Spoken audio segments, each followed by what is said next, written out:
Hello साथियों, अपन बात करते हैं एग्रीकल्चर के अंदर कुछ जनरल क्वेश्चन है जिनकी बात करते हैं कि अपना प्रश्न है पुष्कर किसकी खेती के लिए जाना जाता है। तो पुष्कर अपने साथियों पुष्कर अपने चेती गुलाब की खेती से जाना जाता है। पुष्कर में सबसे ज्यादा चेती गुलाब होता है, तो अपने पुष्कर चेती गुलाब के नाम से जाना जाता है।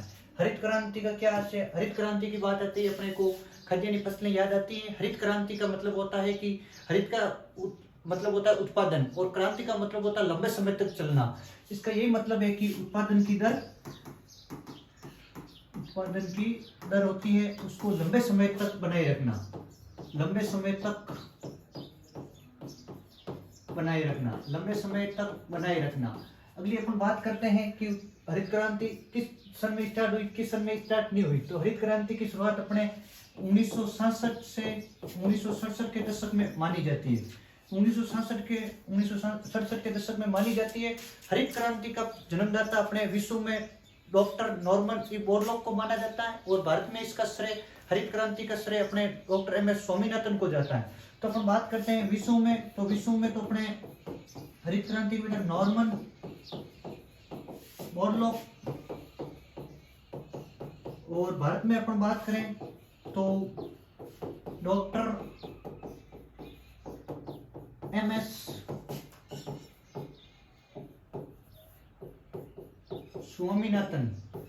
स्वामीनाथन को जाता है। अपन बात करते हैं हरित क्रांति किस लिए बनी थी। तो हरित क्रांति अपने खाद्यान्य फसलों में उत्पादन को बढ़ावा देने के लिए बनी थी। हरित क्रांति में 2 फसलें सबसे ज्यादा जोर दिया गया था, जिसमें से गेहूं और धान।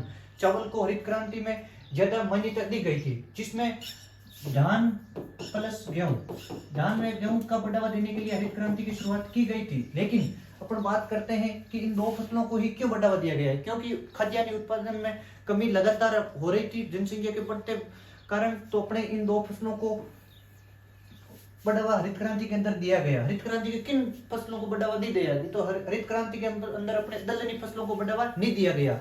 अपन बात करते हैं कि हरित क्रांति क्या क्या चेंज आया। हरित क्रांति आने के बाद अपने नए कृषि यंत्रों में भारी हरित क्रांति के अंदर नए कृषि यंत्रों के साथ अपने बढ़ोतरी होने लगी। हरित क्रांति की बात करें अपन तो हरित क्रांति के अंदर पूंजीवादी लोग ज्यादा होने लगे। हरित क्रांति में अपन बात करें तो 1967 के दशक में हरित क्रांति आने के बाद इतने साधन नहीं थे अपने पास, जिसमें बड़े जमीनी वाले लोगों को हरित क्रांति का फायदा भी होने लगा। हरित क्रांति के बाद अपने रोजगार मिलने लगे। हरित क्रांति के बाद रोजगारों में बहुत ज्यादा बढ़ोतरी हुई। अगले अपन क्वेश्चन की बात करें कि श्वेत क्रांति किससे संबंधित है। तो श्वेत क्रांति की अपन बात करें तो श्वेत क्रांति अपने दुग्ध उत्पादन से संबंधित है। श्वेत क्रांति का पिता अपने डॉक्टर वर्गीज कुरियन को माना जाता है। श्वेत क्रांति के अंदर दुग्ध उत्पादन को बढ़ाने के लिए अलग अलग योजनाएं चलाई गई, अलग अलग ऑपरेशन चलाए गए, जिसमें श्वेत क्रांति के अंदर दुग्ध उत्पादन को बढ़ावा मिला। अगले क्वेश्चन की बात करें अपन तो दालें मुख्य रूप से किसका स्रोत है। दालें मुख्य रूप से अपने प्रोटीन का स्रोत है।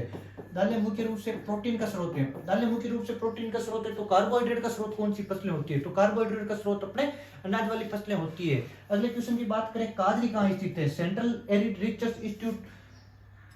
अपने अगर काजरी की बात करें तो काजरी अपने जोधपुर में स्थित है। काजरी जोधपुर में शुष्क भूमि के नाम से भी जाना जाता है अपने राजस्थान को। तो काजरी कहाँ स्थित है? जोधपुर में स्थित है। अगले क्वेश्चन की बात करें आईसीआर का गठन कब किया गया। तो आईसीआर का गठन रॉयल कमीशन की बैठक में आईसीआर का गठन किया गया था। तो अपना आईसीआर का गठन 16 जुलाई 1929 को किया गया था। आईसीआर का गठन आईसीआर अपने Indian council agriculture research institute होता है। अगले प्रश्न की अपन बात करते हैं कि भारत में प्रथम कृषि विश्वविद्यालय कहाँ खुला। तो भारत में प्रथम कृषि विश्वविद्यालय पंतनगर उत्तराखंड में खुला। पंतनगर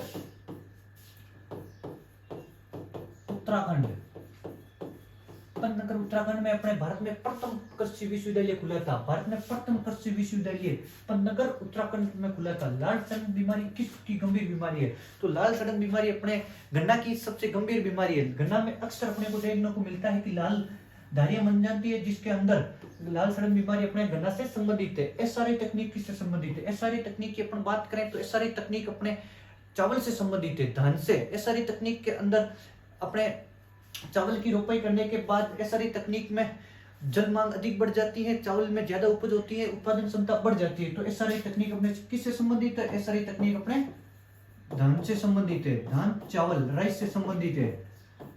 अगले प्रश्न की बात करें अपन